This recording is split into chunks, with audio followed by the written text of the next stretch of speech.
Hi there, this is Camera B and we're reviewing Spotlight. Spotlight is set in 2001 and follows the Boston Globe's Spotlight team as they investigate accusations of priests molesting altar boys.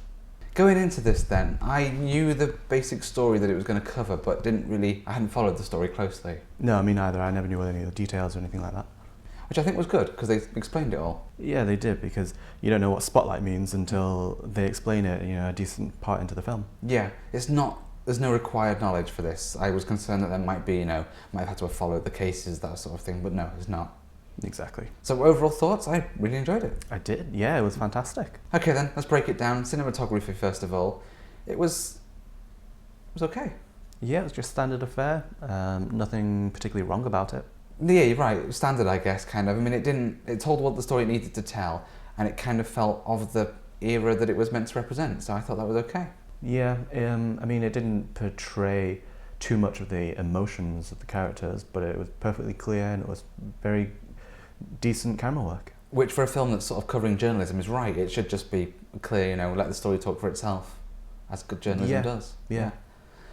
Okay, so, I mean, there's nothing outstanding, but it was great, it was fine, it was good. Yeah. How about sound and music?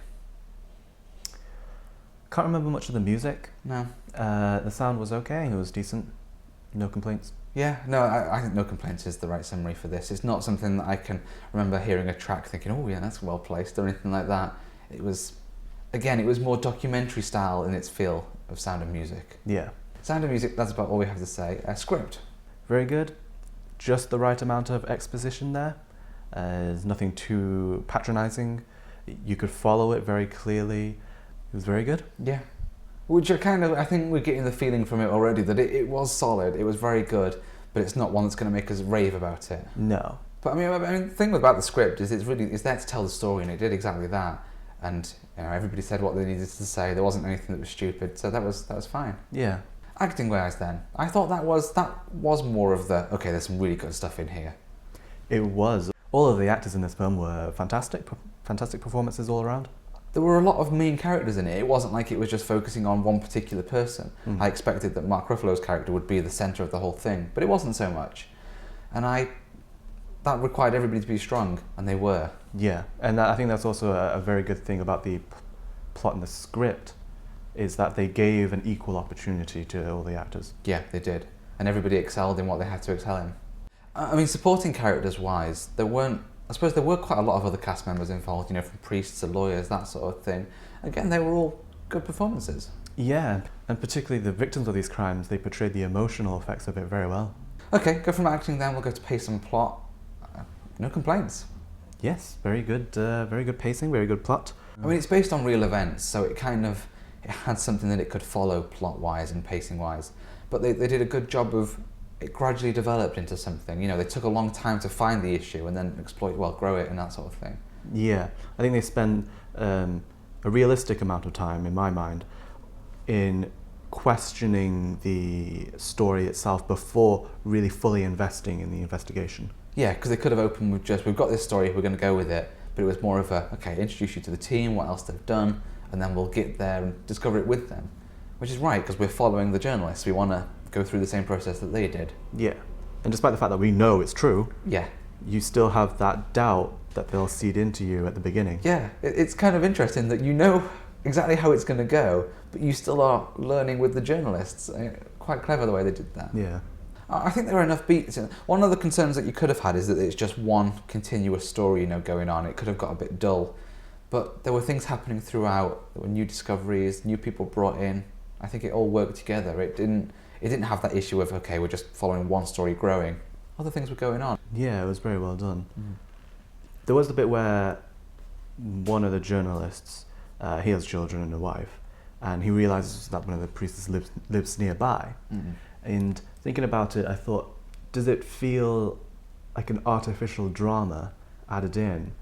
But at least when I was watching it, it didn't feel artificial.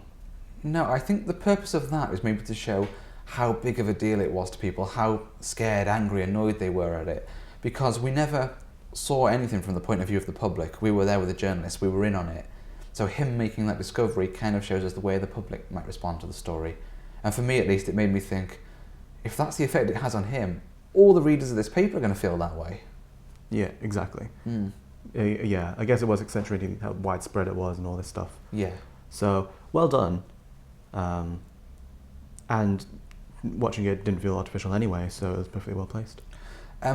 Only complaint I can potentially pick out is the whole is the guilt thing of the spotlight editor realizing that it was him that was involved in the sort of sweeping it under the rug earlier on. If that's taken from real events, there's nothing you can do with that. But it kind of felt a bit contrived from the point of film that our character who's been the hero really was really the evil guy a little while ago. That one actually didn't bother me.